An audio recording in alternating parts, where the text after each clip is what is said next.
Hello, my name is Carter Campbell, and my partner's name is Ruben Rodriguez. However, sadly, he can't be here today, so I will be doing a presentation by myself. So, today we're going to be presenting about Amazon and the financial indicators that come along with the company.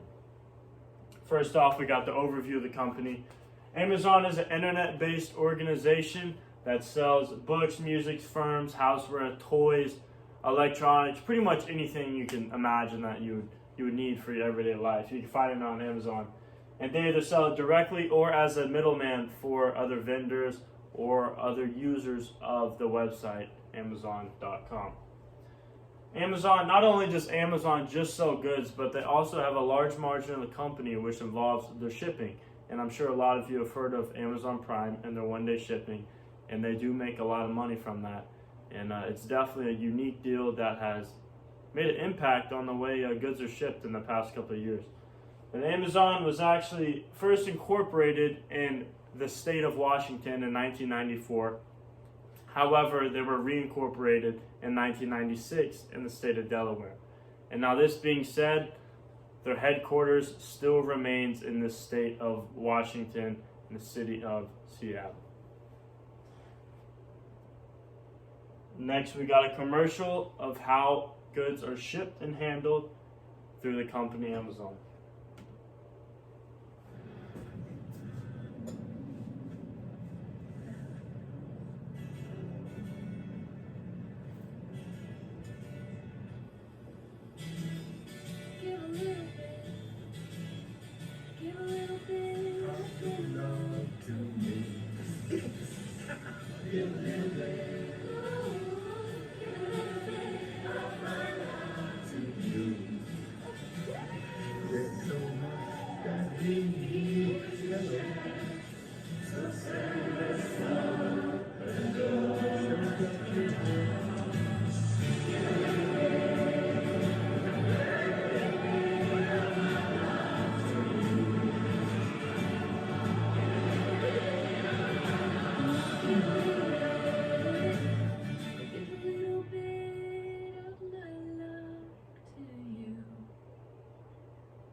And that finishes the commercial.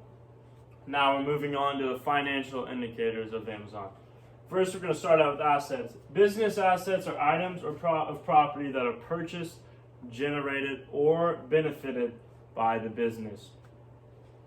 Assets can range from cash to office equipment to properties for facilities to make offices, or even intellectual property. Just ranges between all those things. But total assets are calculated by adding total liabilities and total stockholders' equity and combining them, and that's going to give you your total assets. And if each side of the equation equal each other, then you have your total assets.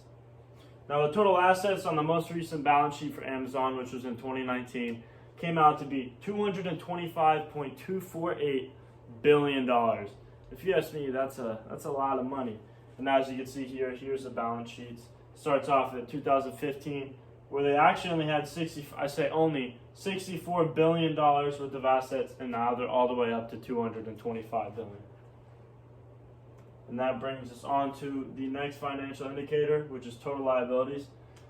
And a liability is anything owed by an entity or corporation. And it's usually an amount of money, but liabilities are resolved by economic benefits, which can actually be goods, resources, or even income.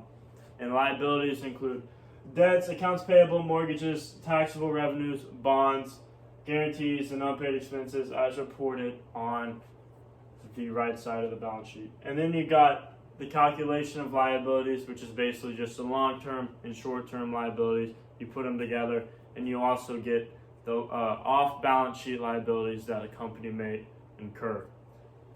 And then on the most recent balance sheet, which was in 2019, once again by Amazon, the total liabilities was $163.188 billion. And if y'all don't know how much money that really is, if you get 1 million seconds and put it together, that's going to equal out to about 11 and a half days.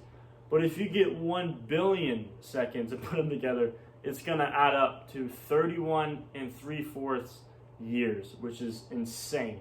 So I hope that puts that into perspective, how much of a big number that really is. The next, you got total stockholders' equity. The equity of stockholders, also referred to as the equity of shareholders, is the remaining amount of assets available to shareholders after payment of all liabilities. Stockholder equity might include common stock, paid-in capital, retained earnings, and treasury stock. And how you calculate this, like stated before, assets equals stockholders' equity plus liabilities. If you take away the liabilities from the assets, then you have the stockholders' equity, and that's how you calculate that. And in 2019, the most recent balance sheet, once again, the total stockholders' equity was $62.06 billion. Now, once again, that is a very large money. If any of us had 1% of that, we would be living lavish for the rest of our lives, just to put that in perspective.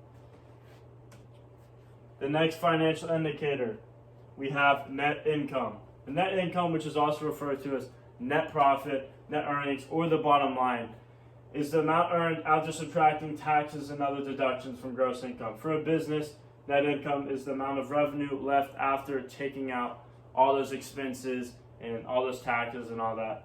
As stated right here, how to calculate it, you get calculated as sales minus cost of goods and all the expenses, all the taxes. As you can see here, selling expenses, general and administration expenses, operating expenses, depreciation, interest expenses, taxes, and other expenses.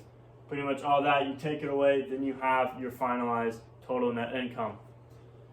And on the most recent income statement for Amazon in 2019, once again, the total net income was $11.588 billion.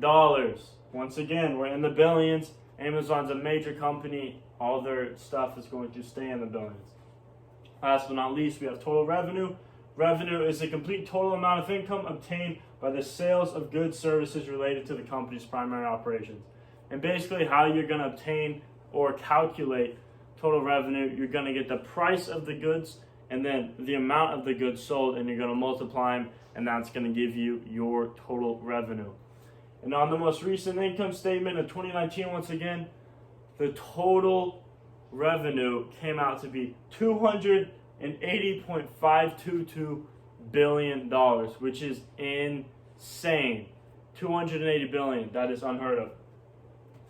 And I hope that really puts into perspective how many times I've said the word billion. Just shows the magnitude that this company has and how high it is on the listing of the greatest companies that have ever existed. Lastly, we have my works cited page. Once again, I'm Carter Campbell. My partner is Ruben Rodriguez. Once again, sadly, he's not here, but if he was here, he would appreciate y'all's time as I did. So thank you.